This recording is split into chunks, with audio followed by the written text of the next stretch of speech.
What's good, my people? Vlad Speaks back for another video. I don't typically do this, even touch on these subjects, because these are the types of subjects that are very divisive, and I'm trying to not get into divisive subjects right now. So I'm not going to give a whole lot of my personal feelings for things, but I'm going to give just some general guidelines or outlines of what I feel is needed. And I think we all can give input based on our life experiences and our education. So, as we all know, President Joe Biden dropped out of the race against Donald Trump. And we are a few months away from the 2024 presidential election. He gave his endorsement to Vice President Kamala Harris, who's been his vice president for the last 4 years. And there's a whole lot of different opinions out there about her. I remember in the beginning, people dreaded her being endorsed. Some for it, some against it. But now it's a done deal. Okay? And so now her campaign is being launched. I saw something from a young lady, black lady, who basically says about voting for Kamala Harris that towards black people, if you don't vote for Kamala Harris, you're not black. And I decided, you know what? I'm just going to say something, because one thing I do not like is people using very superficial things about us as a means to manipulate, in my opinion, as a means to manipulate us into, or anyone really, into doing something that they may or may not do, or want to do, based on something like that. I don't like it. I don't like when Joe Biden was running before and he said it, and I don't like it now, and it doesn't matter that the woman is black. Now, Kamala Harris, first of all, there's difference of opinion as to how black she really is. I've heard about her father being from Jamaica, but I've also heard that his background is not black. I've heard some people say it's half black, whatever. It doesn't matter to me, to be honest with you. Kamala Harris in her personal life, I don't know how well she identifies with black people. I know she's married to a husband that's Caucasian, whether that matters to some people, and to some people it doesn't. To someone like, of course, Dr. Umar Johnson, that would be everything. To someone like myself, maybe it could be a problem, maybe it isn't. Depending on who the husband is. I don't know the husband.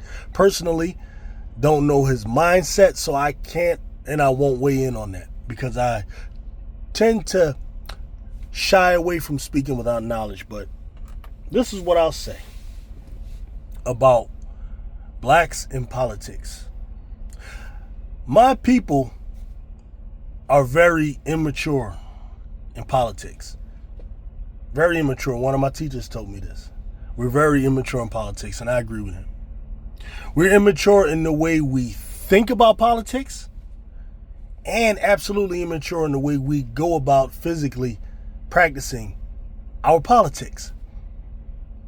And this is what I'm going to say here. Politics, as we know it, for the most part, it benefits a particular group, or it benefits special interest groups. Special interest groups who have groupthink and a lot of resources. They don't have to necessarily be many of them.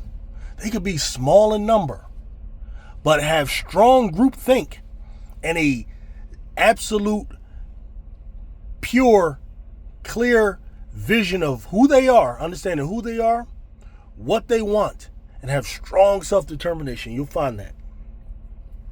This is why you can have a group like, say, the LGBT group, for example, who, while not great in number, can influence a president like Barack Obama to put forth legislation that benefits them.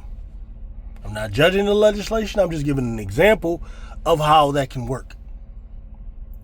The problem with us is we haven't first done that, haven't established first the group think, the vision, and the leadership. Why do I bring up leadership? It's because we view politicians as leaders, as our leaders. When those who really benefit from politics, they don't see politics that way. They don't see politicians that way. The people who truly benefit from politics, they understand that your politician is a servant, not a leader.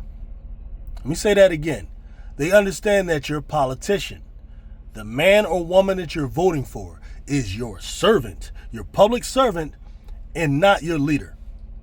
Too many of us are looking for leaders, and because we're looking for leaders, we're judging things like, oh man, can I trust this person? Is this person a nice person? Is this person going to help me out of my situation? This is the way we look at it. Can this person save me? Can this person save my people? This is the way we look at it.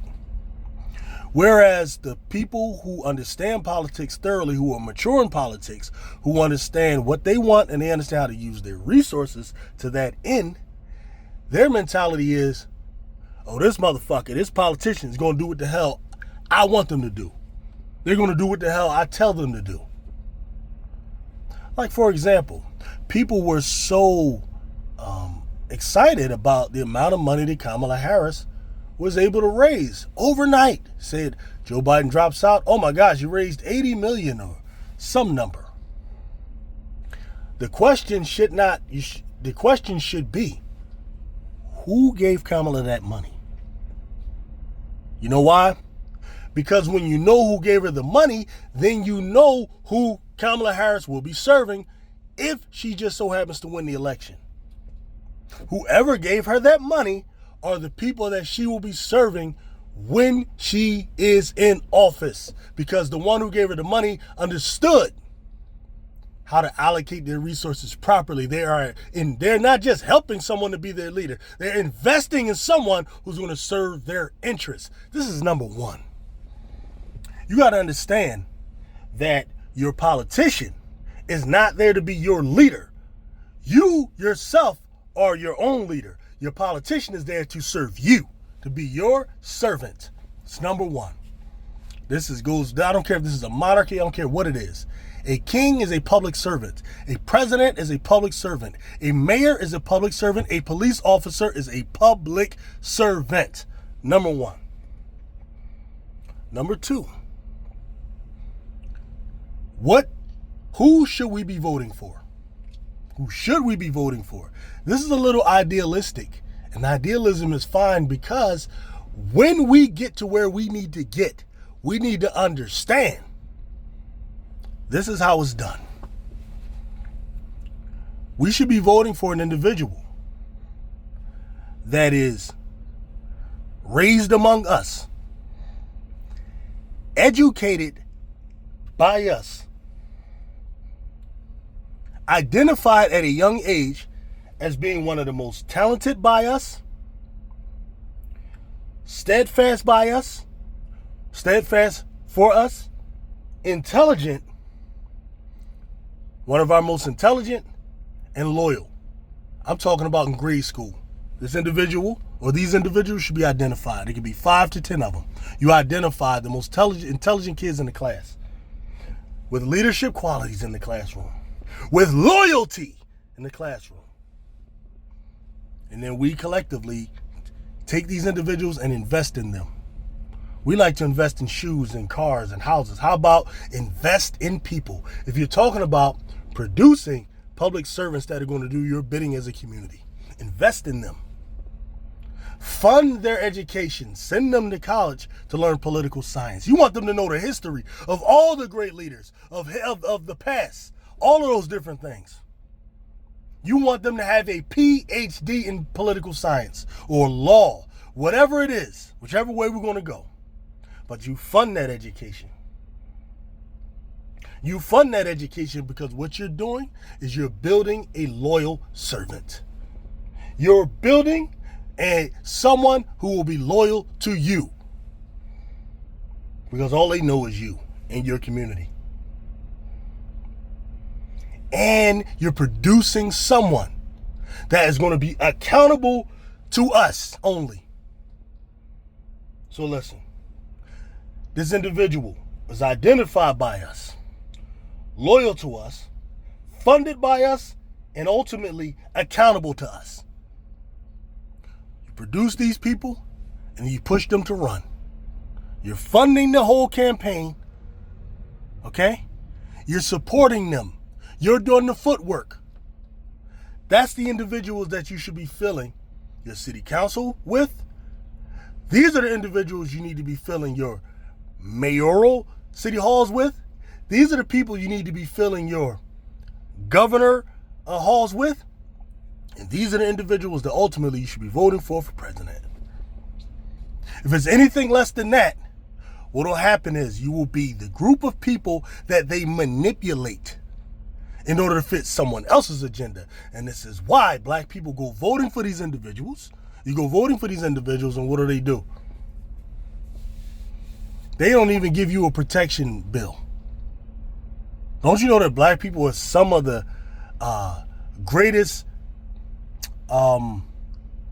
victims of hate crimes? Yet we don't have a crime bill. The Asians do. The Jews do. The LGBT groups do. There's a hate crime. You do something to an Asian, to a Jew. But the black people, they don't have there is no hate crime bill. How is that possible? When we're the ones that are putting some of these people in office. You're putting people in office who don't serve you. Why? Because you're looking at them for leadership instead of making them your servant. This is how this happens. This is how we're still kicking, scratching, and clawing to try to get reparations. And this is why we're caught up in these stupid ass debates with people about whether or not it's valid to receive reparations. And this is why some of us in our own group, are against things like affirmative action. They don't understand how can you possibly need, something like affirmative action? You should just be, earning things on your own merits as if that's ever been a thing. That's bullshit. You have many people that inherit from their parents. I'm not even going to get into all of that. But the point is, when you're immature in this area of politics, but you're still being hype, getting involved in the hype about it, this is how you end up. Every 4 years, disappointed. We had a black president. A black president. A black man in the White House. And during his presidency, we had a black boy wrongfully killed by the name of Trayvon Martin. And then that black president that you're so proud of goes up there and says, I really can't do anything about that. That's a man who's not loyal to you, but he pushes bills for other groups. Why? Because he's loyal to them. Why? Because they know how to use him. They understand he's a servant. He's not their fucking leader. And that's all I got to say on that. Peace out.